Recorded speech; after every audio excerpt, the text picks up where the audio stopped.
State budget ನೋಡ್ರಿ, ನಾವು ಕಳೆದ 2 ವರ್ಷದಲ್ಲಿ ಯಶಸ್ವಿಯಾಗಿ 5 ಗ್ಯಾರಂಟಿ ಕೊಟ್ಟಿರೋದೇ ಒಂದು ದೊಡ್ಡ ಇದು.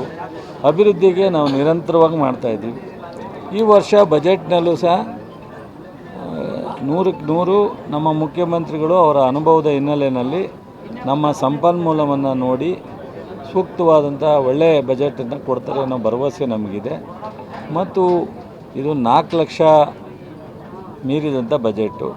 55 ಲಕ್ಷ ಕೊಡುವಂಥ ರಾಜ್ಯದ ಅವರೇ BJPಯವರು ನಿಮ್ಮ TV ಡಿಸ್ಕಷನಲ್ಲಿ ನೋಡಿದ್ದೀವಿ ನಾವು ಎಷ್ಟೋ ಸಾರಿ.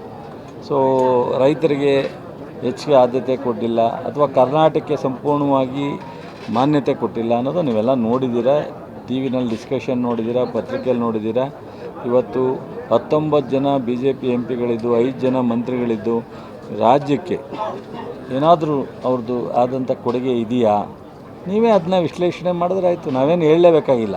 ನಾವು ಹೇಳಿದ್ರೆ ಅವ್ರಿಗೆ ಕಾಂಗ್ರೆಸ್ನವರು BJPಯವ್ರನ್ನ JDSನವ್ರನ್ನ ಬೈದು ಅಂತಾರೆ. ಇವತ್ತು ಜನತಾದಳದವರು BJP ವಿರುದ್ಧ ಟೀಕೆಯನ್ನು ಮಾಡಿದಂಥ ಕಾಂಗ್ರೆಸ್ಗಿಂತ ಒಂದು ಹೆಜ್ಜೆ ಮುಂದೆ ಹೋಗಿ ಟೀಕೆ ಮಾಡಿದ್ದರು JDS ಅವರು. ಇವತ್ತು ಎಲ್ಲ ಸೈಲೆಂಟ್ ಆಗಿಬಿಟ್ಟಿದ್ದಾರೆ. ಕೊನೆ ಪಕ್ಷ ಅವರು ಡಿಮ್ಯಾಂಡಾರ ಮಾಡ್ಬೋದಾಯಿತು, ಏನೂ ಮಾಡ್ತಾಯಿಲ್ಲ.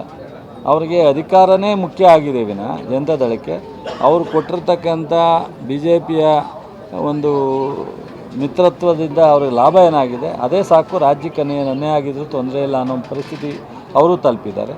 ಸೊ ಈಗ ಮಾದಾಯಿ ನಾವು ಟೆಂಡರ್ ಕರೆದಿದ್ದೀವಿ, ಒಂದು ಕ್ಲಿಯರೆನ್ಸ್ ಕೊಟ್ಟಿಲ್ಲ.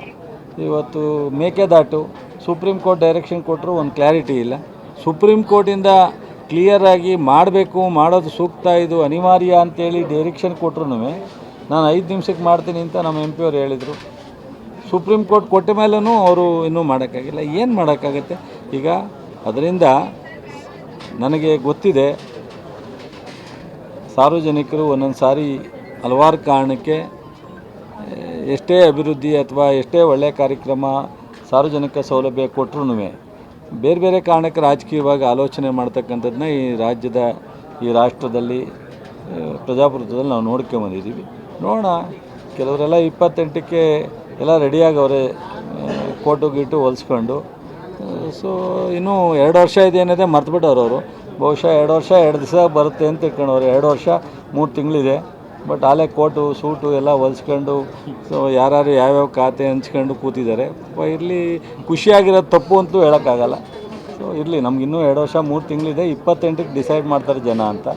ಮುಖ್ಯವಾಗಿ 28ಕ್ಕೆ ಯಾರನ್ನು ಆಯ್ಕೆ ಮಾಡಬೇಕು, ಯಾವ ಸರ್ಕಾರ ಬರಬೇಕು ಅನ್ನೋದನ್ನು ಜನ ಥಿಂಕ್ ಮಾಡೋದೇ 3 ತಿಂಗಳಿದೆ ನನಗೆ. ಟೂ ಅರ್ಲಿ ಅಲ್ಲ. ಕೆಲವರು ಅವರೇ ಬಾಯ್ಬಿಟ್ಟವ್ರೆ, ಮಗು ಊಟಕ್ಕಿಂತ ಮೊದಲೇ ಕುಲಾವಿ ಅಂತ. ಹಂಗೆ ಎಲ್ಲರೂ ಅವರೇ ಮಾತಾಡ್ತಾರೆ, ಅವರೇ ಪ್ರಶ್ನೆ ಮಾಡ್ತಾರೆ. ಅವರವರಲ್ಲೇ ಈಗ ಎರಡು ಪಕ್ಷದ ಮಧ್ಯದಲ್ಲಿ ನಡೀತಾ ಇದೆ, ಆಲೆ ಪ್ರಾರಂಭ ಆಗಿದೆ ತಿಕ್ಕಾಟ. ಸೊ ಮಿತ್ರತ್ವದ ಪ್ರಶ್ನೆ, ಅದಕ್ಕೆ ಸಮಾಧಾನ. ಬಟ್ ಒಂದು ಸ್ವಲ್ಪ ಪ್ರಶ್ನೆ ಮಾಡೋರು ಪ್ರಜಾಪ್ರಭುತ್ವದಲ್ಲಿ ನಾವು ನೋಡ್ತಾ ಇದ್ದೀವಲ್ಲ, ಅದರಿಂದ ಇವೆಲ್ಲ ನಡೀಲಿ ಇನ್ನೂ 2 ವರ್ಷ.